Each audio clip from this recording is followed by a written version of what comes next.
నమస్కారం.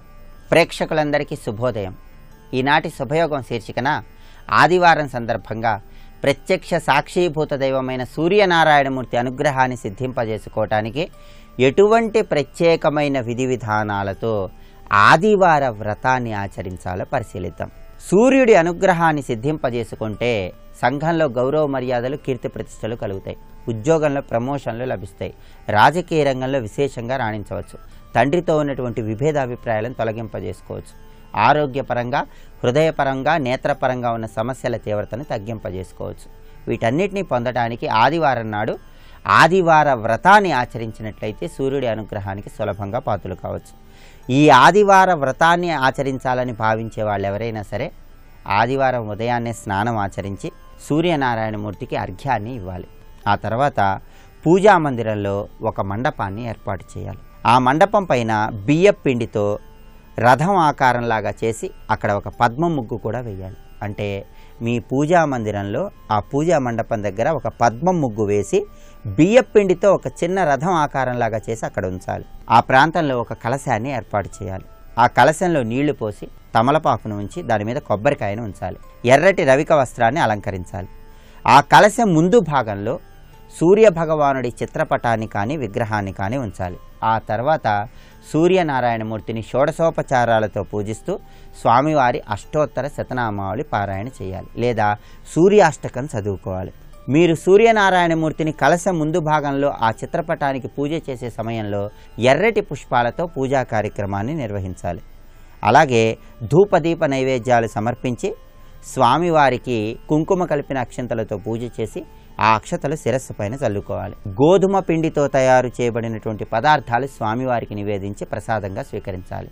రాత్రికి భూశయనం చేస్తూ సూర్యనారాయణమూర్తిని స్మరించుకోవాలి. ఇలా చేస్తే ఆదివార వ్రతం పూర్తవుతుంది. ఎవరైతే ఆదివారం నాడు ప్రత్యక్ష సాక్షీభూత దైవమైనటువంటి సూర్యనారాయణమూర్తి అనుగ్రహాన్ని పొందటం కోసం ఈ ఆదివార వ్రతాన్ని ఆచరిస్తారో వాళ్ళు చక్కటి సత్ఫలితాలను పొందడానికి ఆస్కారం ఎంతగానో ఉంది. అలాగే సూర్యనారాయణమూర్తికి కొన్ని ప్రత్యేకంగా ప్రీతిపాత్రమైన వృక్షాలు ఉన్నాయి. ఆదివారం ఆ వృక్షాలకు ప్రదక్షిణలు చేయటం ద్వారా, ఆ వృక్షాల మొదట్లో నీళ్లు పోయటం ద్వారా కూడా సూర్యుడి అనుగ్రహానికి పాత్రలు కావచ్చు. జిల్లేడు, మోదుగ, బెల్వ, తులసి, అశ్వత్థ, వేప ఈ వృక్షాలన్నీ కూడా సూర్యుడికి ప్రియమైన వృక్షాలుగా మనకు పురాణాల్లో వర్ణించారు. ఈ వృక్షాల దగ్గరకు ఆదివారం వెళ్ళి ఆ వృక్షాల మొదట్లో నీళ్లు పోసి ప్రదక్షిణలు చేసినట్లయితే ఉత్తమమైన ఫలితాలు కలుగుతాయి. అలాగే సూర్యనారాయణమూర్తిని గన్నేరు పూలతో, మందార పూలతో, తామర పుష్పాలతో పూజించినట్లయితే కోరిన కోరికలు వెంటనే నెరవేరుతాయి. అలాగే మానసిక అశాంతి తొలగింపజేసుకోవాలన్నా, రాజకీయ రంగంలో రాణించాలన్నా సూర్యనారాయణమూర్తి చిత్రపటానికి జాజి పూలతో, మల్లె పూలతో, సంపెంగ పూలతో, జిల్లేడు పూలతో ఆదివారం పూజ చేయాలి. ఇలా చేస్తే సూర్యుడి అనుగ్రహం ద్వారా మానసిక అశాంతిని తొలగింపజేసుకోవచ్చు. రాజకీయ రంగంలో విశేషంగా రాణించవచ్చు. ప్రత్యేకమైన విధి విధానాలతో ఆదివార వ్రతాన్ని ఆచరించండి. సూర్య భగవానుడి అనుగ్రహానికి సులభంగా పాత్రలు కండి. రేపటి శుభయోగం శీర్షికన సోమవారం సందర్భంగా కాశీ క్షేత్రంలో ప్రత్యేకంగా నిర్వహించేటటువంటి యాత్రలు ఏంటో పరిశీలిద్దాం. నమస్కారం.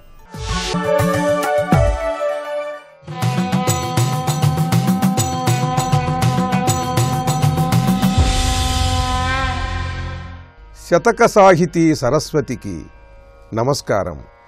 నిన్నాశ్రయించితి నీవాడననియంటి పాహిమాం కోదండపాణియంటి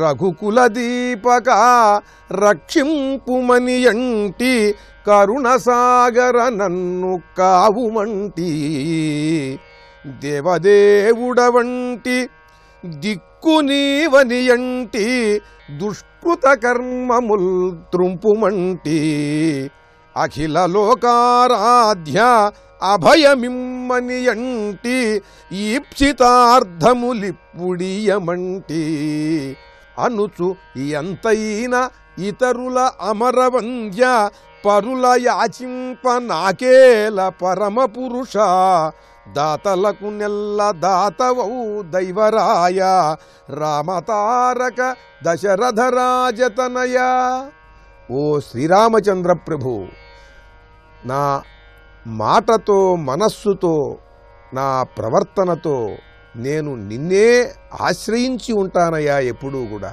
నిరంతరం రామనామం చేస్తూ ఉంటాను. నిరంతరం నీ కథలను నీ గుణములను నేను స్మరిస్తూ ఉంటాను. అలాగే నిరంతరము కూడా నీ దేవాలయాలకు వెళ్ళటం, నీ భక్తులతో కలవటం, నీ గురించినటువంటి ప్రసక్తితోనే నా జీవితం అంతా గడుపుతాను. ఇలా నిర్ణయించుకున్నాను. ఇటువంటి నన్ను రక్షించవలసినటువంటి బాధ్యత నీదేనయ్యా. ఈ లోకంలో నాకు ఏ విధమైనటువంటి ఇబ్బంది కలగకుండా ప్రశాంత జీవనం కలిగేలా నన్ను అనుగ్రహించు. రామభక్తితో రామభక్తులతో నా జీవితం సాగేలా అనుగ్రహించు. నిన్నాశ్రయించితి నీవాడనని ఎంటి పాహిమాం కోదండపాణియంటి. పాహిమాం అని నీ దగ్గరకు వచ్చిన తరువాత సుగ్రీవుడైనా విభీషణుడైనా సరే కోదండపాణివైన నీవు ఆ కోదండ ధనువు నుండి శరములను నువ్వు ఎక్కుపెట్టి వదులుతుంటే నీ వారి శత్రువులందరూ కూడా చెల్లాచెదరైపోవటం లేదా సమసిపోవటం జరుగుతూ ఉంటుంది. అటువంటి కోదండపాణి పాహిమాం అని నిన్ను ప్రార్థిస్తున్నానయ్యా. నాలో ఉండే అరిషడ్వర్గాలను, కామ క్రోధ లోభ మోహ మదమాత్సర్యాలను నీ కోదండ ధనువు నుండి శరములను సంధించి ఆ శత్రువులందరినీ కూడా తొలగించు, చెల్లాచెదరు చేసేయి. రఘుకుల దీపక రక్షింపుమనియంటి కరుణసాగర నన్ను కావుమంటి.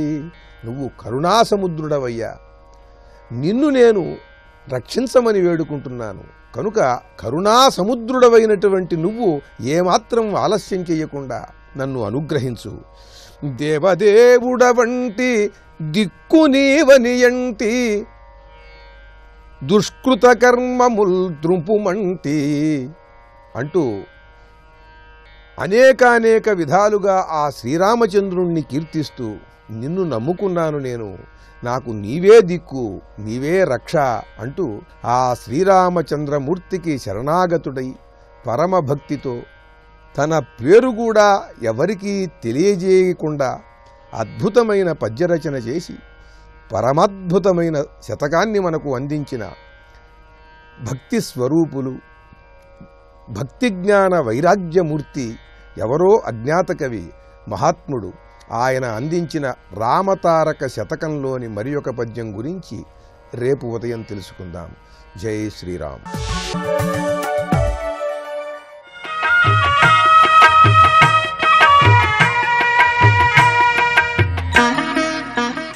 శ్రీగణేశాయ నమః.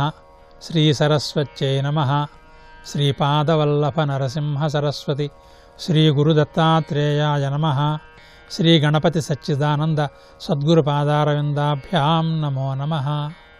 జయ గురుదత్త. వరప్రదానం రాజ్యంచ పుత్రజన్మ చ భారత శత్రోశ్చ మోక్షణం కృచ్ఛ్రాత్ త్రీణి చైకంచ తత్సమం. విదురుడు చెబుతున్నాడు, రాజా, చేతికి దొరికిన శత్రువుని కష్టం నుంచి వదిలిపెట్టడం, విడిపించడం, ఇది చాలా గొప్ప కార్యం. ఎంత గొప్ప కార్యం అంటే ఒక వరప్రదానము, ఒక రాజ్య సంపాదనము, ఒక పుత్రోత్పత్తి, ఈ మూడు కలిపితే ఎంత అవుతుందో అంత మహాఘన కార్యం ఇది. ఏది? శత్రువైన వాడిని కష్టంలోంచి విడిపించడం. వరప్రదానం అంటే వాడు కోరుకుంది ఇచ్చేయడం. రాజ్యంచ అంటే మహారాజ్యాన్ని పరిపాలన చేసేటువంటి మహారాజయోగాన్ని సంపాదించడం. పుత్రజన్మచ లేక కొడుకు పుట్టడం. ఇవి ఎంతో పుణ్యాన్ని ఫలితాలు, ఎంతో సంతోషకరాలు. ఈ మూడు కలిపితే ఎంతో అంత. ఏది? శత్రువు తన గిట్టని వాడికి కష్టంలోంచి బయటకెక్కించడం. దీన్నే సుమతి శతకారుడు అపకారికి ఉపకారము నెపమెన్నక చేయువాడు నేర్పరి సుమతి అన్నాడు. శత్రువుని ఆపద నుంచి రక్షించడం. నెపమెన్నక నువ్వు పూర్ణట చేసావు కదా అని దెప్పి పడవకుండా అపకారం చేసిన వాడికి కూడా ఉపకారం చేయాలి. ఇది దేనివల్ల వస్తుంది అంటే సత్వగుణం తీవ్రంగా ఉంటేనే వస్తుంది. సత్వగుణం లేకపోతే ఇది రాదు. అందుచేతే ఇది ఎంతో గొప్పది, ఆ మూడిటి కంటే కూడా గొప్పది, ఆ మూడు కలిస్తే ఎంతో అంత గొప్పది అంటున్నాడు. ధర్మరాజు అరణ్యవాసం చేస్తుండగా గంధర్వులు వచ్చి పట్టుకున్నారు. ఎవరిని? పాండవులను కాదు, దుర్యోధనుని. ధర్మరాజుని అవమానం చేసేందుకోసం అరణ్యానికి వెళ్ళాడు ఆయన. అక్కడ గంధర్వులతో యుద్ధం వచ్చింది. ఆ గంధర్వులు ఈయన బంధించేశారు దుర్యోధనుడిని. బంధిస్తే ఆ వార్త తెలియంగానే వెంటనే పరులతో యుద్ధం వస్తే మేము 105 అంటూ ధర్మరాజు ఆ గంధర్వుల్ని ఓడించి దుర్యోధనుడి బంధంలో నుంచి విముక్తి చేశాడు. అంటే పరమ అపకారి, ఘోరాపకారం చేశాడు దుర్యోధనుడు. అది కూడా ఎప్పుడు ఇటీవలే చేశాడు. అటువంటి ఘోరాపకారిని ఘోరమైనటువంటి ఆపద నుంచి గట్టెక్కించాడు ధర్మరాజు. ఎందుకు కుదిరింది ఇది? అంత సత్వగుణం ఆయన దగ్గర ఉంది కనుక కుదిరింది. శ్రీరాముడు రావణాసురుడు చచ్చిపోగానే మరణాంతాని వైరాణి అన్నాడు. ఈ దుర్మార్గుడైన మా అన్నకి నేను కర్మలు చేయను అన్నాడు విభీషణుడు. దాన్ని ఖండించాడు శ్రీరాముడు. తప్పయ్యా, యథాహ్యేష తథా మమ, నీకెంతో నాకు అంతే. అయినా చచ్చిపోయి అయిపోయింది. మరణాంతాని వైరాణి, మరణంతో విరోధాలు కూడా పోయినాయి. చచ్చిపోయిన జీవికి మనం ఏం చేయగలం? పరలోక కర్మలు మాత్రమే చేయగలం. అవి ఆపడానికి వీలేదు, నువ్వు చేయవలసిందే అన్నాడు. ఇటువంటి ఉదార స్థితి ఎలా వచ్చింది శ్రీరాముడికి అంటే ఆ సత్వగుణ ప్రాబల్యం వల్ల వచ్చింది. మహర్షుల్లో వశిష్ఠ మహర్షి ఉన్నాడు. తన యొక్క సొంత శిష్యుడు విశ్వామిత్రుడు ఎదిరించి యుద్ధానికి వచ్చాడు గురువుగారిని చంపేస్తానని. అయినా సరే వశిష్ఠ మహర్షి కోపం తెచ్చుకోలేదు. ఈ విశ్వామిత్రుల్లో బ్రహ్మర్షిత్వాన్ని పొందగల అంతఃసారం ఉంది అని ముందరగానే గుర్తించాడు ఆయన. అందుకోసం దానికి పరోక్షంగా సహకారం చేసేందుకోసం విశ్వామిత్రుడు ఎన్ని అస్త్రాలు వేసినా సరే ఆ అన్ని అస్త్రాలని కూడా తన మంత్రదండంతో మింగేశాడు తప్పితే ఒక్క అస్త్రం కూడా ఎదురు ప్రయోగం చేయనేలేదు. ఎందుకోసం అంటే పరోక్షంగా సహకారం చేస్తున్నాడు, సహాయం చేస్తున్నాడు విశ్వామిత్రుడు బ్రహ్మర్షి కావడం కోసం. ఇటువంటి అపకారికి ఉపకారం చేసేటువంటి మహోన్నత స్థాయి వశిష్ఠ మహర్షికి దేనివల్ల వచ్చిందంటే వేరే చెప్పుకోక్కర్లేదు. ఆయన సత్వగుణమూర్తి గనక, ఆ సత్వగుణానికి ప్రత్యక్ష అవతారం గనక అటువంటి శక్తి వశిష్ఠ మహర్షికి వచ్చింది. అందుకనే అపకారికి ఉపకారం అనేది వరప్రదానంతోనూ రాజ్య సంపాదనతోనూ పుత్రజన్మతోనూ సమానం అని చెబుతున్నాడు. అటువంటి ఉత్తమ సత్వగుణం మనందరి జీవితాల్లో నిండుగాక ఈ సూక్తి మన జీవితాలలో సఫలమై సార్థకమై కార్యనిమగ్నమై విరాజిల్లుగాక. జయ గురుదత్త.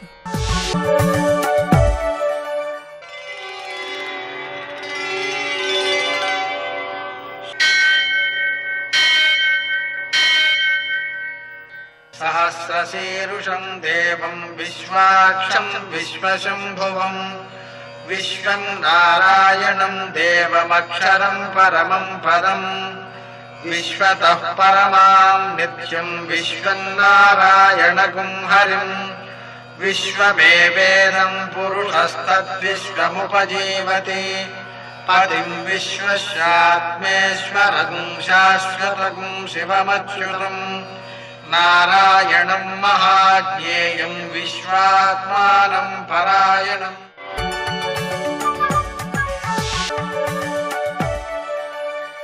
సూర్యశౌర్యమథేందురింద్రపదవీ సన్మంగళం మంగళం. యఃకర్త జగదాం భర్త సంహర్త మహసాం నిధిః ప్రణమామిదమాదిత్యం బహిరంతస్తమోపహం. నేటి కాలమాన విశేషాలను గమనిద్దాం. స్వస్తి శ్రీ చాంద్రమాన హేమరంబనామ సంవత్సరం ఉత్తరాయణం వసంత ఋతువు చైత్రమాసం కృష్ణపక్షం ఆదివారం. సూర్యోదయం 6:03 సూర్యాస్తమయం 6:28 తిథి పంచమి రాత్రి 10:14 వరకు. నక్షత్రం జ్యేష్ఠ సాయంకాలం 4:37 వరకు. వర్జం లేదు. దుర్ముహూర్తం సాయంకాలం 4:49 నుంచి 5:38 వరకు. అమృతకాలం ఉదయం 6:44 నుంచి 8:31 వరకు. రాహుకాలం ఆదివారం కాబట్టి సాయంకాలం 4:30 నుంచి 6 గంటల వరకు. అష్టకవర్గ రీత్యా శుభప్రదమైన సమయం ఉదయం 7 గంటలకి. నేటి విశేషం ఆదివారం. ఆదివారం రోజున మనం సూర్యునికి ఆరాధన చేయడం చాలా సత్ఫలితాలను ఇస్తుంది, మానసిక శారీరక ఆరోగ్యాలను అందజేస్తుంది. సూర్యోదయానికి ముందే చన్నీటితో స్నానం చేయడం, తరువాత సూర్య నమస్కారాలు చేయడం, మధ్యాహ్నం వేళ ఆ సూర్యనారాయణమూర్తిని ఆరాధించుకోవడం, పాలు నీరు కలపకుండా ఆవు నెయ్యి కలిపినటువంటి బియ్యంతో కలిపి బెల్లం వేసి పాయసం వండి దాన్ని నివేదన చేయడం, పొగలు నిద్రపోకపోవడం, నూనె పదార్థాలు తినకపోవడం, మాంసము అలాగే తేనె నిద్ర మొదలైనటువంటివి విడిచిపెట్టడం, ఒక పూటే భోజనం చేయడం ఇత్యాదికమైన కార్యాచరణల వలన సూర్యనారాయణమూర్తి యొక్క అనుగ్రహంతో చక్కని మానసిక శారీరక ఆరోగ్యాలను పెంపొందించుకోగలుగుతాం. విశేషించి ఆ సూర్యుని ఆరాధన వలన మనలో రోగ నిరోధక శక్తి, సమస్య పరిష్కార శక్తి, శత్రువులపై విజయం పొందే శక్తి ఇవన్నీ కూడా సిద్ధిస్తాయి. నేటి ఆణిముత్యాలు.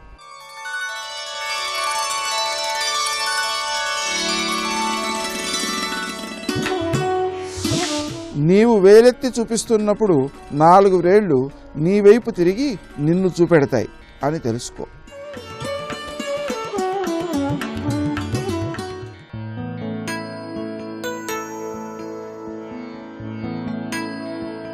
అన్నీ నేనై ఉండాలనేది జీవాత్మ, ఏది నాది కాదు, ఏది నువ్వు కాదు అని చెప్పేది పరమాత్మ.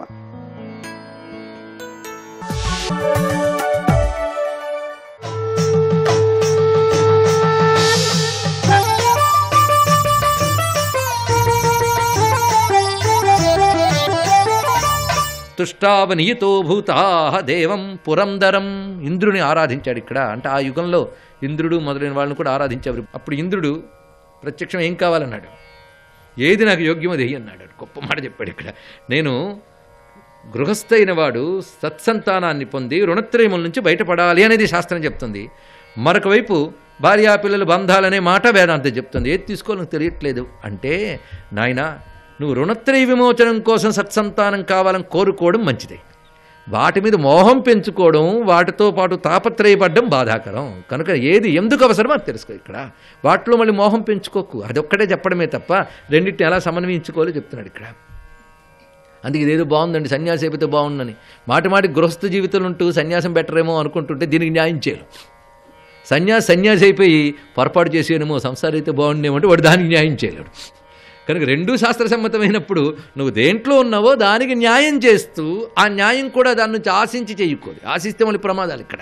జీవితం అంతే ఇంతే. ఎందుకంటే ఇవాళ వీడుకోడు, గజన్ములు ఎవడో తర్వాత ఎవడో తెలియదు కదా. కనుక వేదాంత జ్ఞానం ఎరుకలో పెట్టుకుంటూ ధర్మాన్ని ఎలా నిర్వహించాలో తెలియాలండి ఇక్కడ. అది ఇంద్రుడు బోధ చేశాడు. అందుకే తపస్సు చేశాడు ఈ మహానుభావుడు ఇక్కడ. ఇంకా యజ్ఞాలు యాగాలు కాకుండా ధ్యానానికి వెళ్ళిపోయి తపస్సు చేశాడు. ఈ కథలో ఆనాటి యుగాల నాటి కథ. అంటే రామచంద్రమూర్తికి కూడా పూర్వీకుల కథ ఇది. అది గ్రహించాల్సింది. ఏనాటి కథ ఇది?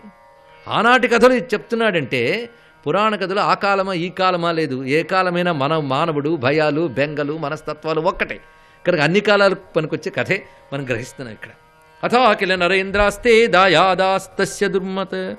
ఎప్పుడైతే ఈ విధంగా చెప్పాడో ఆ సమయంలో రాజధర్మాన్ని అనుసరించి సత్సంతానం కలగాలని కోరుకున్నాడు. ఆయనకు ఆ విధంగానే ఇంద్రుని అనుగ్రహం వల్ల సత్సంతానం కలిగింది. అప్పుడు ఆయన పేరు బలాశ్వుడు అని పేరు పెట్టాడు. శాస్త్రము చెప్పినటువంటి మంచి యజ్ఞాలు ఏవైతే పాలకుడు చేయాలో అవన్నీ చేశాడు ఈ మహానుభావుడు. కనీనెత్రుడు చేసి ధర్మబద్ధంగా పాలన చేశాడు. ధర్మబద్ధమైన పాలనే ఒక మహాయజ్ఞం. అదేవిధంగా లోకంలో పీడలు లేకుండా, అనావృష్టి అతివృష్టి దోషాలు లేకుండా శాస్త్రము చెప్పిన యజ్ఞయాగాదులని చేశాడు. అలాంటి యజ్ఞములు చేస్తే పాపక్షయం అవుతుంది. అందుకే పాపక్షయం కోసం యజ్ఞాలు చేశాడు. ధర్మబద్ధమైన భోగాలు అనుభవించాడు. పుణ్యక్షయం కూడా చేసుకున్నాడు మహానుభావుడు ఇక్కడ. చివరికి బలాశ్వుడికి పట్టం కట్టి తాను వానప్రస్థానానికి వెళ్ళాడు. క్షత్రియుడికి విధింపబడ్డ ధర్మాన్ని అనుసరించి ఆయన వెళ్ళిపోయాడు. ఇప్పుడు మహానుభావుడైనటువంటి బలాశ్వుడు పాలన. ఇప్పుడు ప్రధాన పాత్ర ఇక్కడ వస్తుందని. బలాశ్వుడు ఈయన ధర్మబద్ధంగా ఉన్నాడు, అన్నీ చేస్తున్నాడు. కానీ ఒకప్పుడు శత్రువులు ఈయన మీద దండెత్తారు. వచ్చినప్పుడు ఈయన సైన్యం బలహీనమైంది, దెబ్బతినేసింది. ఇప్పుడు ఏం చేయాలో తెలియక 2 చేతులు తలపై పెట్టుకుని ముఖం మీద కప్పుకుని విచారణ చేస్తున్నాడు. గట్టి నిట్టూర్పు విడిచెట్ట. చిత్రం ఏంటంటే నిట్టూర్పు నుంచి కొన్ని శక్తులు వెలుకు వచ్చి సైన్యం తయారైంది అని అన్నాడు. ఇది సాధ్యమేనా అంటే ఇంద్రవరంతో పుట్టిన పుత్రుడైతే సాధ్యం. అందులో చూసుకోవాల్సిన దివ్యత్వం అక్కడ ఉంది. అంటే ఇంద్రుడు అనుగ్రహించాడు. అంటే ఊపిరి నుంచి వచ్చాయని అర్థం చేసుకోవడం కాదు. ఆ నిట్టూర్పు విడవడం చేత ఇంద్రుడు అది గ్రహించి దివ్యశక్తులు పంపించాడు ఆయన. వాడు తన శత్రువుని జయించాడు కనుక చేతులు మూసుకోవడం వల్ల దివ్యశక్తులను తెచ్చాడు కనుక ఆయన పేరు కరంధముడు అని పేరు వచ్చింది. ఇక్కడ బలాసుడి కరంధముడు అని పేరు వచ్చింది అక్కడి నుంచి. ఈ కరంధముడు చాలా గొప్ప పాత్ర, ఈయన వైశిష్ట్యం చాలా ఉన్నది. ఆయన భార్య వీర్య చంద్రసుతాదేవ శుభ్రూర్వీరా నామ శుభవ్రత. వీర్యచంద్రుడు అనేటువంటి మహాత్ముని యొక్క కుమార్తె వీర అనే ఆమెను ఆయన వివాహం చేసుకున్నాడు. ఆ వీర చాలా ఉత్తమురాలు. ఆమెకు కలిగినటువంటి సంతానంలో ఒక ఉత్తమమైన పుత్రుడు కలిగాడు. ఆయనకి జాతకం చూపించాడు. ఈయన చూపించినప్పుడు వాళ్ళు చెప్తున్నారు, ఇక్కడ జాతక చక్రాలు కూడా భలే చెప్తుంటాయని పురాణాలు. అవైక్ష్యతేమం దేవానాం గురుశుక్రశ్చ సప్తమః సోమశ్చతుర్థస్తనయం తవైనం సమవైక్షత ఉపాంత సంస్థితశ్చైవ సోమపుత్రోప్యవైక్షత నా అవైక్షతేమం సవిత న భౌమో న శనీశ్చరః. జ్యోతిష్శాస్త్రంతో పరిచయం ఉన్న వాళ్ళకి శ్లోకాలు మరింత రమ్యంగా ఉంటాయి. ఈ కుమారుడి జాతకంలో జన్మలగ్నాన్ని బృహస్పతి శుక్రుడు సప్తమంలో ఉండి చూస్తున్నారని దాని సంస్కృతంలో అవేక్షత అంటారు. అవేక్షత. అదేవిధంగా చతుర్థంలో చంద్రుడు అవేక్షత చూస్తున్నాడు. 11వ స్థానంలో ఉన్నటువంటి బుధుడు కూడా అవేక్షత జన్మలగ్నాన్ని చూస్తున్నాడు. మరి చూడని వాళ్ళు ఎవరు అంటే రవి మంగళ శని, వీళ్ళు నా అవైక్షత, వాడు చూడట్లేదు. అవేక్షత శబ్దం అన్నింటిలో వచ్చింది చూడండి, చివరికి నా అవేక్షత. ఈ అవేక్షత ఇన్ని మార్లు వచ్చింది అని వింటున్నట్ట తండ్రి. ఇదయ్యా గొప్ప జాతకాన్ని పిల్లాడిది, ఇతను గొప్ప చక్రవర్తి అవుతాడు, మహానుభావుడు అవుతాడు అంటూ ఆయన యొక్క జాతక ఫలాన్ని చెప్పారు. ఇప్పుడు ఏం పేరు పెడతామని అడిగారు. మీరు ఇన్ని మార్లు అవేక్షత నా అవేక్షత అని చెప్పారు కనుక వీడికి అవీక్షితుడు అని పేరు పెడుతున్నాను అన్నాడు. ఇక్కడ అతని పేరు అవీక్షితుడు అని పేరు పెట్టాడు. ఈ అవీక్షితుడి చరిత్ర చాలా విశేషమయ్యా. పైగా ఇతన్ని దివ్యమైనటువంటి శుభగ్రహ దృష్టి ఉన్నది, అశుభగ్రహ దృష్టి లేదు, అటువంటి గొప్పవాడు. పైగా ఇతడు ఎవరి దగ్గర శిష్యరికం చేశాడంటే కణ్వపుత్రుని వద్ద వేదాంగాలు అస్త్ర విద్యలు మొదలైనవి గ్రహించాడు. సౌందర్యంలో అశ్వినీ దేవతతో సమానంగా ఉన్నవాడు, బుద్ధిలో బృహస్పతితో సమానమైన వాడు, కాంతిలో చంద్ర సమానుడు, తేజస్సులో సూర్య సమానుడు, ధైర్యంలో సముద్ర సమానుడు, సహనంలో పృథ్వీ సమానుడు అన్నారు. ఇక్కడ అంటే గుణాలు చెప్తూ వాడి పోలికలు ఎలా చెప్పారు ఇక్కడ. అటువంటి ఉత్తమ వ్యక్తిత్వం కలిగినటువంటి వాడు. ఆయన మహాపరాక్రమవంతుడు. ఎందుకంటే అనేక మార్లు అనేక రకాలుగా దండెత్తాలను వచ్చినటువంటి రకరకాల రాజుల్ని పరాక్రమంతో జయించి రాజ్యాన్ని నిలబెట్టాడు. యువరాజుగా ఉన్నప్పుడే తన ప్రతాపాన్ని చూపించాడు. అదే సమయంలో ఆయన ఒకసారి విశాల నగరంలో ఆ విశాల రాజపుత్రికకి స్వయంవరం జరుగుతూ ఉంటే ఒక రాజపుత్రుడిగా ఆయనే వెళ్ళాడు. ఎందుకంటే స్వయంవరాలు చూసినప్పుడు ప్రతి వాళ్ళ అమ్మాయిని వరిద్దామని వెళ్ళరండి. రాజు పిలిచినప్పుడు చుట్టపు చూపుగా వెళ్తారు. ఆ అమ్మాయి ఎవరినే ఒకరిని వరిస్తుంది, చాయిస్ ఆవిడిదే. ఆవిడ వరించిన తర్వాత మిగిలిన రాజులు సంతోషించి ఆశీర్వదించి వచ్చేస్తారు. అంతే ఇక్కడ అది జరుగుతుంది. ఒక్కొక్కప్పుడు ఎవరైనా రాజు బలవంతంగా ఆ కన్యను కానీ తీసుకొస్తే మిగిలిన రాజులు యుద్ధం చేస్తే వాడు జయించగలిగితే వాడిదే. ఇలాగ ఆయన కొన్ని ఎందుకు ఆనాటి క్షత్రియ వంశంలో రాజులైన వారు కొన్ని రాజకీయ కారణాల బహుపత్నీకులై ఉన్నారు. అది అప్పుడు ధర్మం, దాని గురించి చర్చ చేయనక్కర్లేదు. అలా ఆయన అనేక స్వయంవరాలకు వెళ్ళినప్పుడు ఆ కన్యల్ని గ్రహించినప్పుడు అతనితో దాడి చేయడానికి వస్తే వాళ్ళందరినీ జయించాడు. అలాంటి వీరత్వం కలిగిన వాడు. అయితే ఆయనకి ఉత్తమమైనటువంటి విశాల నగరాధీశుడు యొక్క కుమార్తె వద్దకు స్వయంవరానికి వెళ్ళాడు ఆయన. ఆ స్వయంవరంలో ఆవిడ ఎవరిని వరించాలో ఆలోచిస్తుంది. కానీ ఆమంటే ఈయనకు బాగా నచ్చి ఈయన ఆమెను వరించి తీసుకుని రథం మీద ఎక్కించుకున్నాడు. ఎక్కించుకుని ఇప్పుడు రండి నాతో ఎవరైతే యుద్ధానికి వస్తాను. కృష్ణుడు రుక్మిణి తీసుకొచ్చింది ఈ పద్ధతి. ఎప్పుడైతే అలా జరిగిందో వెంటనే ఇన్నాళ్ళు కక్ష కట్టుకున్నటువంటి రాజులు ఎవరైతే ఉన్నారో వాళ్ళందరూ ముందే ఇక్కడికి ప్రణాళికతోనే వచ్చారు. ఎందుకంటే ఇది మహాప్రతాపవంతుడు. ఒకవేళ అలాంటి పని చేస్తే మనమందరం ఎలా దెబ్బతీయాలి వ్యూహం పన్నారు. వ్యూహాల్లో కణిక నీతి అని ఒకటి ఉన్నది, అంటే కుట్ర పన్నడం, వంచన చేయడం. అక్కడ అలాంటి పన్నారు. ఎందుకంటే పరాక్రమంతో కొట్టలేం, రాజనీతితో కొట్టలేం, యుద్ధనీతితో కొట్టలేం. కానీ కూటనీతిని మనం అవలంబించి కొడదామని ప్రణాళిక వేసుకున్నారు. చూసారు ఎంత చిత్రమైన కథలు, కనీవిని ఎరిగిన కథల్లో కనబడతాయి. ఇదంతా మార్కండేయ పురాణంలో ఉన్నది. మొత్తానికి ఈయన సిద్ధమయ్యాడు యుద్ధానికి. వాళ్ళందరితో ఎలా యుద్ధం చేశారంటే ఆశ్చర్యం. పైగా ఆమెను తీసుకున్నాడు కనుక యుద్ధం చేస్తున్న వైనవంతా ఆమె ఇక్కడ ముందు ఇతన్ని ఆమె వరించలేదు. యుద్ధం చేస్తుంటే ఆశ్చర్యపోతుంది. ఒక్కడు అందరికి సమాధానాలు చెప్తున్నాడు. అక్కడ అనేక మంది రాజులు వాళ్ళ సేనలతో వస్తూ ఉంటే అందరినీ కొట్టాడు. నిజానికి అనేక మంది దెబ్బతిన్నారు. కానీ చిట్ట చివరి వాళ్ళ కూటనీతితో ఈయన బంధించేశారు. బంధించి తిన్నగా ఆమెని ఇతన్ని కూడా తీసుకువెళ్ళి విశాల రాజు దగ్గరికి అప్పచెప్పేశారు. ఇదిగో మీ అమ్మాయిని తీసుకుపోతున్న ఇతన్ని బంధించి తెచ్చాం. కనుక ఇతను ఇప్పుడు విఫలుడైపోయాడు, విజయం రాలేదు, పరాజితుడైపోయాడు కనుక మాలో ఎవరినైనా వరించమని మీ కూతుర్ని అన్నాడు. వెంటనే ఆమె కూర్చున్నది. జ్యోతిష్ శాస్త్రవేత్తని పిలిచాడు. మనం స్వయంవర ముహూర్తం ఒకటి పెట్టాం, దాటిపోయింది ఇప్పుడు, పైకి జరిగినది. ఈ ముహూర్తంలో మీరు స్వయంవరం చేయవచ్చా అంటే బాగులేదండి, పనికిరాదు. వెంటనే వాళ్ళు చెప్పారు, ఇప్పుడు ముహూర్తం బాగలేదు, పైగా పెట్టిన దానికి విఘ్నం ఏర్పడ్డాక వెంటనే చేయకూడదు, కొంతకాలం తర్వాత మళ్ళీ ప్రయత్నం చేయవచ్చు అనడంతో అందరూ ఎవరి దారిని వాళ్ళు వెళ్ళిపోయారు. ఇతన్ని బంధించి ఉంచారు. అప్పుడు ఈయన తండ్రి కరంధముడు, బలాసుడు పేరు కరంధముడు, ఈయనెవరు అవీక్షితుడు, ఈయన బంధించేశారు కుర్రవాణ్ణి. ఆయన భార్య, ఇక్కడ ఈ కథల్లో స్త్రీ అంత ఔన్నత్యంగా ప్రవర్తిస్తాం చూడండి. రాజనీతి స్త్రీకి ఎంత తెలుసు అనేది ఈ కథల్లో కనబడుతుంది. ఇక్కడ దాన్ని బట్టి ఆనాటి స్త్రీలు అనే విషయం కూడా తెలుసుకోవచ్చు. ఆనాటి స్త్రీలు రాజనీతిజ్ఞులు, తపస్వినులు. రామాయణం ఒక్కడు చాలు తెలుసుకోవడానికి. సర్వం శ్రీకృష్ణ చరణారవిందార్పణమస్తు. స్వస్తి.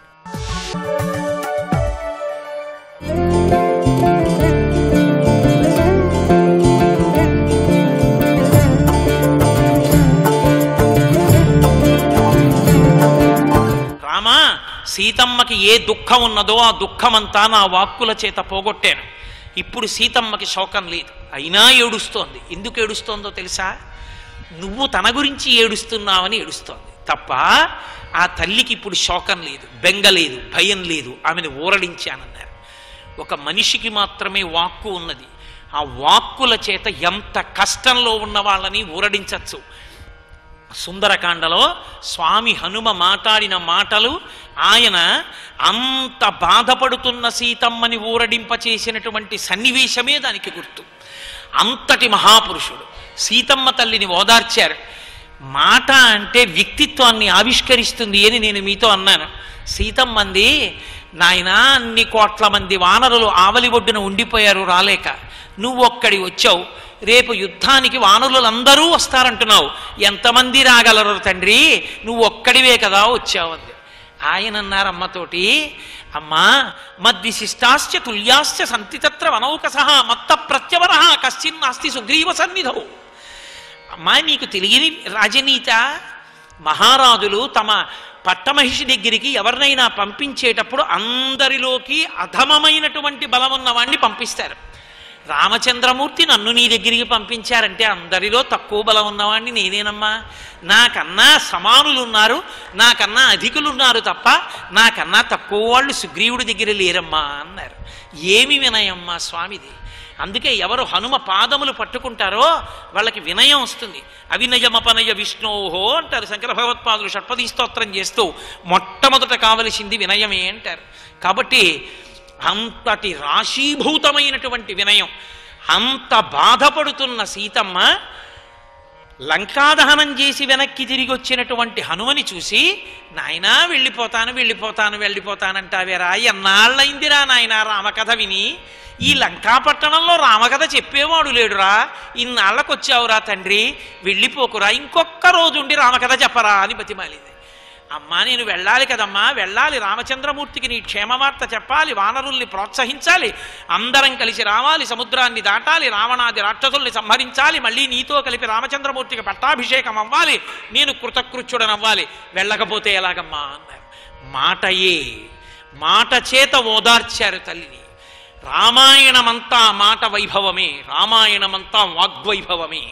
అందుకే ఆ వాక్కు ఉన్న నరులు రామాయణం చదువుకుంటే అబ్బా మనం ఇలా మాట్లాడచ్చు అనమాట. మన మాట చేత ఇంత శాంతి కల్పించచ్చు, మన మాట చేత లోకానికి అంత ప్రీతి చేకూర్చచ్చు, మనకున్న మాటని సక్రమంగా వినియోగించుకోగలిగితే చాలు మనం తరించిపోతామని తెలుసుకుంటారు. అంత గొప్ప వాగ్వైభవాన్ని ఆవిష్కరించింది సీతమ్మ తల్లి. రావణాసురుడితో మాట్లాడుతూ కూడా అదే అంటుంది, ఇహ సంతో నవాసంతి సతోవా నానువర్తసే తథాహి విపరీతాతే బుద్ధిరాచారవర్జిత నివర్తయమనోమత్త సజనే క్రియతాం మనః ఆత్మానుపమాం కృత్వా స్వేషు దారేషు రమ్యత అతుష్టం స్వేషు దారేషు చపలం చలితేంద్రియం. ఆవిడ ఎంత స్పష్టంగా చెప్పిందో. అందుకే సుందరకాండ ఒక యుగంలో ఒక కాలంలో ఒకరికి పనికొచ్చినది కాదు, ఏ యుగంలో ఏ కాలంలో ఎవరికైనా పనికొస్తుంది. కారణం సీతమ్మ తల్లి మాటలు. ఆవిడంటుంది, ఎందుకురా అక్కర్లేని పనులు చేస్తావు, ఇహ సంతో నవాసంతి సతోవా నానువర్తసే తథాహి విపరీతాతే బుద్ధిరాచారవర్జిత. మంచి మాటలు చెప్పేవాళ్ళు లేరా ఈ ఊళ్ళో? ఒకవేళ మంచి మాటలు చెప్పినా నువ్వు వినవా? ఎందుకని నీకు ఇటువంటి ఉద్ధతితో కూడిన బుద్ధి ఏర్పడింది రావణ? ఎందుకు నువ్వు ఇలా ప్రవర్తిస్తుంటావు? ఎందుకు నువ్వు ఇటువంటి స్థితిలో అక్కరలేని మాటలు మాట్లాడతావు? ఈ పాపం చేత నువ్వు ఎంత మూట కట్టుకుంటున్నావు? నేను సీతమ్మని అపహరించి తెచ్చానని అనుకుంటున్నావు తప్ప నిజంగా నువ్వు నన్ను అపహరించి తేగలిగిన మొనగాణ్ణి అనుకుంటున్నావా? నన్ను అపహరించి తేవడం వల్ల నువ్వు కట్టుకున్నటువంటి పాపం నువ్వు ఎక్కడికెడితే మాత్రం ఆ పాపం పోతుంది. ఈ పాపం వల్లే కదా నువ్వు మరణించబోతున్నావు. అంత తపస్సు చేసినటువంటి రావణాసురుడు తన మరణాన్ని తాను వండుకున్నాడు. ఏ రూపంలోనో తెలుసా? మహాపతివ్రత అయిన సీతమ్మ తల్లి కంటి వెంట బాష్పధారలు పడేటట్టుగా ప్రతిరోజు వెళ్ళి మాట్లాడకూడని మాటలన్నీ మాట్లాడాడు. ఆ మాటలు మాట్లాడడం వల్ల మహాపతివ్రత యొక్క హృదయము గాయపడింది, బాధపడింది. ఆమె బాధపడేటట్టు ఎన్ని మాటలు మాట్లాడాడో ఆ మాటల వలన తాను చచ్చిపోవడానికి కావలసినంతటి మహాపాపాన్ని వండుకున్నాడు. ఆ పాపాన్ని వండుకున్నాడు కాబట్టే రామచంద్రమూర్తి చేతిలో మరణించాడు. కాబట్టి మాట ఒకడు చచ్చిపోయాడు, మాట ఒకరు భవిష్యత్ బ్రహ్మ అయ్యారు. అదే హనుమ మాట్లాడితే మహానుభావుడు తన మాటల వైభవం చేత భవిష్యత్ బ్రహ్మ కాగలిగారు. ఒక్క మాట ఎన్ని చోట్ల రామాయణాన్ని గతి తిప్పిందో. ఒకానొక సందర్భంలో రావణాసురుడు మాయారామచంద్రమూర్తిని సృష్టించాడు. విద్యుజ్జిహ్వుడు అని ఒక రాక్షసుడు వాణ్ణి పిలిచాడు. పిలిచి యుద్ధం ప్రారంభం అవబోతోంది. రాముడు వచ్చి తీర ప్రాంతంలో విడిది చేసి ఉన్నాడు. రాముడు యుద్ధం చెయ్యకుండా సీతమ్మని వశం చేసుకోవడానికి నేను ఒక ప్రణాళిక రచించాను, నువ్వు నాతో లోపలికి రా అన్నాడు. గదిలోకి తీసుకెళ్ళి ముమ్మూర్తుల రాముడు ఎలా ఉంటాడో అటువంటి తల, రాముడి ధనస్సు ఎలా ఉంటుందో అటువంటి ధనస్సు తయారు చెయ్యి అన్నాడు. తన మాయాశక్తి చేత సృష్టించాడు విద్యుజిహ్వుడు. విద్యుజిహ్వుణ్ణి తీసుకుని వెళ్ళాడు. రాత్రి రామచంద్రమూర్తి విడిది చేసి ఉండగా నా సైన్యాధిపతి అయినటువంటి ప్రహస్తుడు నిశ్శబ్దంగా ప్రవేశించి నిద్రపోతున్న రాముని యొక్క కుత్తుక కోసేశాడు. రాముడి శరీరం విడిచిపెట్టేశాడు. అదిగో ఆ తల తీసుకొచ్చాను చూడని అక్కడ పడేశాడు. అచ్చు రాముడి శిరస్సే. ఇదిగో చూడు రాముని యొక్క ధనస్సని బంగారు పొందులున్న ధనస్సు విసిరాడు. తల్లి ఏడ్చింది. యుద్ధకాండలో ఎంత ఏడ్చిందో. దీర్ఘాయుష్మంతుడివన్నారు రామా, ఏ నీ యొక్క శరీరాన్ని కౌగిలించుకుని పడుకున్నానో ఆ శరీరాన్ని మృగాలు పీక్కు తింటుంటాయి. నీ తల ఇక్కడ పడిపోయింది. నా దౌర్భాగ్యం ఇటువంటి స్థితిని చూడగలిగానని ఏడుస్తుంటే ఎవరో అకస్మాత్తుగా నీతో మాట్లాడడానికి వచ్చారని వచ్చిన దూత చెప్తే రావణుడు వెళ్ళిపోయాడు. రావణుడు వెళ్ళగానే ఆ శిరస్సు ధనస్సు అంతర్ధానమయ్యాయి. సరమ వచ్చి చెప్పింది. సరమ మహాధర్మాత్మురాలు. ఆమె వచ్చి చెప్పింది, అమ్మా ఊరడిల్లు, ఇది రావణుని మాయ.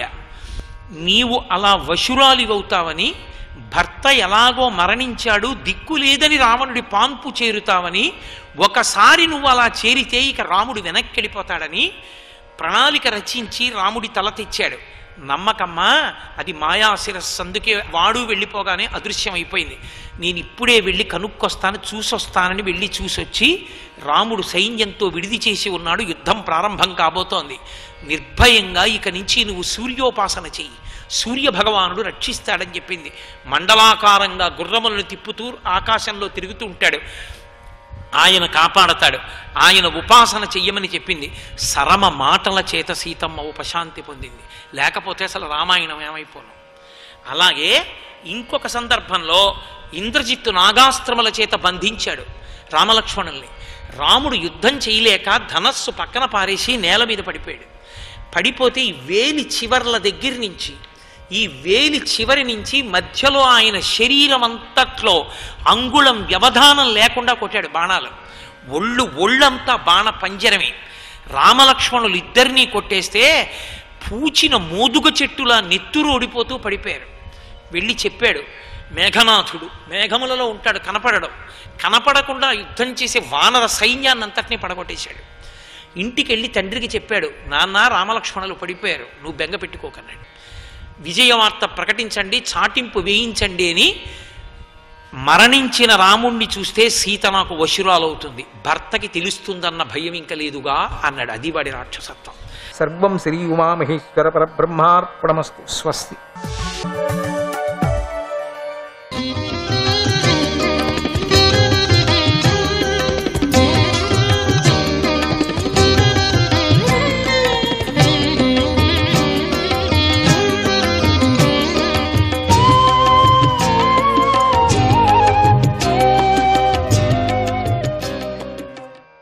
అనిరుద్ధాయ నమః. బలము, ఆహారము, ఆయుర్దాయము చంద్రుడే అయి ఉన్నాడు కదా. ఆ చంద్రుడే చెట్టు చేమలకు ప్రభువై ప్రాణుల ఉత్పత్తికి కారణమవుతున్నాడు. ఆ చంద్రుడు విరాట్ పురుషుడి యొక్క మనస్సు అని మహర్షులు చెబుతున్నారు. సర్వేశ్వరుడు మాకు ప్రసన్నుడవుగాక. వేదోక్తమైన కర్మల కోసమే ఆవిర్భవించిన అగ్నిదేవుడు సర్వము తెలిసినవాడు అయినటువంటి సముద్ర మధ్యలో బడబాగ్ని రూపంలో ఉండి ఆయన నీటిలో మార్పు తెస్తున్నాడు. ఆయనే జీవుల అందరిలో ఉండి అన్నము మొదలైనటువంటి అంటే ఆయనే జీవుల అందరిలో అంటే ఉదరంలో ఉండి అన్నము మొదలైన ఆహార పదార్థాలను పక్వం చేస్తున్నాడు. ఆ అగ్ని విరాట్ పురుషుడి నోరు. అన్నిటికన్నా గొప్పదైన ఈశ్వర భావం గల ఆ విరాట్ పురుషుడు మాకు ప్రసన్నుడవుగాక. వేదస్వరూపుడైన సూర్యుడు ఉత్తరాయణ పుణ్య మార్గానికి అధిష్టాన దేవత. ఆ సూర్యబింబంలో పరబ్రహ్మను ఉపాసించే వారికి ఆయన ముక్తి స్వరూపుడై అనుగ్రహిస్తాడు. కాలరూపుడే ఆ సూర్యుడే సకల ప్రాణులను అంతం చేస్తాడు. ఆ సూర్యుడు విరాట్ పురుషుడికి కన్ను అయి ఉన్నాడు. మహావిభూతి గల ఆ విరాట్ పురుషుడు మాపై అనుగ్రహాన్ని కురిపించుగాక. వాయుదేవుడి వల్లనే చరాచర ప్రాణుల్లోనూ ప్రాణము, మనోబలము, దేహబలము, ఇంద్రియ పాఠవము కలుగుతున్నాయి కదా. ఇంద్రియ పాఠవము కలుగుతున్నాయి కనుక దేవతలమైన మేమందరము కూడా చక్రవర్తిని అనుసరించి వారిలాగా ఆ వాయుదేవుడినే అనుసరించి నిలిచి ఉన్నాము స్వామి. అటువంటి ఆ వాయువు ఆ విరాట్ పురుషుడి యొక్క ప్రాణశక్తి నుండి ఆవిర్భవించాడు. పరబ్రహ్మ యొక్క విభూతి అయిన ఆ విరాట్ పురుషుడు మాకు ప్రసన్నుడవుగాక. విరాట్ పురుషుడి చెవి నుండి దిక్కులు, హృదయం నుండి ఇంద్రియాలు, నాభి నుండి ఆకాశము ప్రకటమయ్యాయి. కర్మేంద్రియాలు, జ్ఞానేంద్రియాలు, అంతఃకరణము, పంచ ప్రాణాలు, దేహాలు వీటన్నిటికీ ఆకాశమే అవకాశాన్ని ఇచ్చి ఆశ్రయమై ఉంది. ఆ ఆకాశాన్ని తన నాభి నుండి ప్రకటింపజేసిన ఆ విరాట్ పురుషుడు మాకు ప్రసన్నుడవుగాక. ఆ విరాట్ పురుషుడి బలము నుండి ఇంద్రుడు, ప్రసన్నత నుండి దేవతలు, కోపము నుండి రుద్రుడు, బుద్ధి నుండి బ్రహ్మగారు, ఇంద్రియాల నుండి వేదాలు, మహర్షులు, జననేంద్రియం నుండి ప్రజాపతి ప్రకటమయ్యారు. గొప్ప ఐశ్వర్యానికి నిధి అయిన ఆ విరాట్ పురుషుడు మాకు ప్రసన్నుడగుగాక. ఆ విరాట్ పురుషుడు యొక్క వక్షస్థలము నుండి మహాలక్ష్మీదేవి, నీడ నుండి తృప్తి దేవతలు అంటే నీడ నుండి తృప్తి అయినటువంటి అంటే పితృదేవతలు, స్థలము నుండి ధర్మము, పృష్ఠభాగం నుండి అధర్మము, శిరస్సు నుండి ద్యులోకము, ఆయన విహారం నుండి అప్సరసలు ప్రకటమయ్యారు కదా.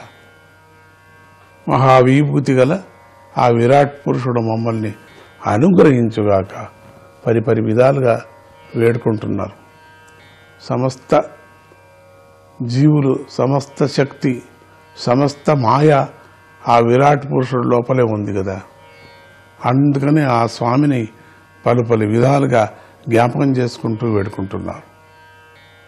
విరాట్ పురుషుడి ముఖం నుండి వేదవేత్త అయిన బ్రాహ్మణుడు మరియు రహస్యమైన వేదాలు, రెండు చేతుల నుండి క్షత్రియుడు మరియు బలము, రెండు తొడల నుండి వైశ్యుడు మరియు నైపుణ్యము, పాదాల నుండి పురాణోక్తంగా కర్మానుష్ఠానం చేసే శూద్రుడు మరియు సేవా ప్రవృత్తి అనేవి ఆవిర్భవించాయి. ఆ విరాట్ పురుషుడు మమ్ములను అనుగ్రహించుగాక. ఆ విరాట్ పురుషుడు నాడే క్రింది పెదవి నుండి లోభము, పై పెదవు నుండి ప్రీతి, ముక్కు నుండి కాంతి, స్పర్శ నుండి పశువులకు మరియు పశువుల వంటి అజ్ఞానులకు ఇష్టమయ్యే కామము, కనుబొమ్మల నుండి యముడు, కనురెప్పల నుండి కాలము ప్రకటమయ్యాయి. అన్నీ అన్ని ప్రతి ఒక్క జీవి కూడా అక్కడి నుంచే పుట్టుకొచ్చాయి. పంచభూతాలు, కాలము, జీవుల కర్మఫలము, త్రిగుణాలు, వివిధ పదార్థాల తేడాను నిర్ధారణ చేసే విశేషాలు, వీటన్నిటికీ ఆ విరాట్ పురుషుడి మాయాశక్తియే కారణమై ఉంది కదా. వీళ్ళందరినీ నడిపించే విధాన్ని, తీర్మానాన్ని చేసేటువంటి మాయాశక్తి అంతా, మూలమంతా కూడా ఈ విరాట్ పురుషుడే. ఏ దేవత కాని, ఏ శక్తి కాని. వివేకులు ఈ సర్వస్వాన్ని నామరూపాలుగా గుర్తించి వాటి అధిష్టానమైన పరమాత్మయే సత్యమనే జ్ఞానంతో ఈ నానత్వం ఉందే ఇదంతా కూడా నిషేధిస్తున్నారు. పరమాత్మయే సత్యమనే జ్ఞానానుభావాన్ని పొందుతున్నారు. అంటే విరాట్ పురుషుడు నుండి పుట్టినటువంటిదే శాశ్వతము అని దాన్ని ఎవరు స్వీకరించటం లేదు. తెలిసింది విరాట్ పురుషుడే సర్వస్వము, ఆయనే శాశ్వతము. ఆయన నుంచి పుట్టినటువంటివి ఇవన్నీ కూడా దీనిలో వెంటనే ఎందుకు పరిగెత్తదు అనేది దేవతలకు కొంచెం తెలిసినట్టుంది. అందుకే దాన్ని వదిలేసి విరాట్ పురుషుడినే వెతుకుతున్నారు, ఆయన్నే పట్టుకున్నారు, ఆయన్నే పొగుడుతున్నారు, ఆయన్నే చూడాలనుకుంటున్నారు. అటువంటి ఆ విరాట్ పురుషుడు మమ్ములను అనుగ్రహించుగాక. పరమేశ్వరుడి యందు త్రిగుణాల రూపంలో ప్రకృతి శక్తులు దాగి ఉంటాయి. మాయాశక్తితో రచింపబడిన గుణకార్యాల యందు ఈశ్వరుడికి ఆసక్తి లేదు. వాటి యందు నేను, నాది అనే భావన లేదు. వాయువు సర్వసంచారి అయినటువంటి ఆయనకు దేనితోనూ సంగము లేదో అదేవిధంగా ఈశ్వరుడు జగత్తులో సంగము లేకుండా లీలలు చేస్తూ ఉంటాడు. ఆయన పూర్ణ ఆనందఘనమైన తన స్వరూపమందు ఎప్పుడూ నిలిచి ఉంటాడు. అటువంటి ఆ పరమేశ్వరుడికి నమస్కారం. ఓ పరమాత్మ, స త్వం నో దర్శయాత్మానం అస్మత్కరణ గోచరం ప్రపన్నానాం దిదృక్షూణాం సస్మితం తే ముఖాంబుజం. ఓ పరమాత్మ, చిరునవ్వుతో కూడిన నీ ముఖపద్మాన్ని మేము చూడాలని కోరుకుంటున్నాం. ఇక ఎంతసేపు, ఇక ఎన్నాళ్ళు మేము ప్రార్థన, ఎన్ని రోజులు మేము వేచి ఉండాలా? మా చేత కావటం లేదు. తొందరగా నీ రూపం చూడాలా అనిపించింది అని కోరుకుంటున్నాం అని దేవతలందరూ ఆ విరాట్ పురుషుణ్ణి చూడాలనే కోరికతో అందరూ కూడా ప్రార్థన చేస్తున్నారు. అందుకని కనుక నువ్వు నీ రూపము మా ఇంద్రియాలకు గోచరమయ్యే విధంగా దర్శనమివ్వు.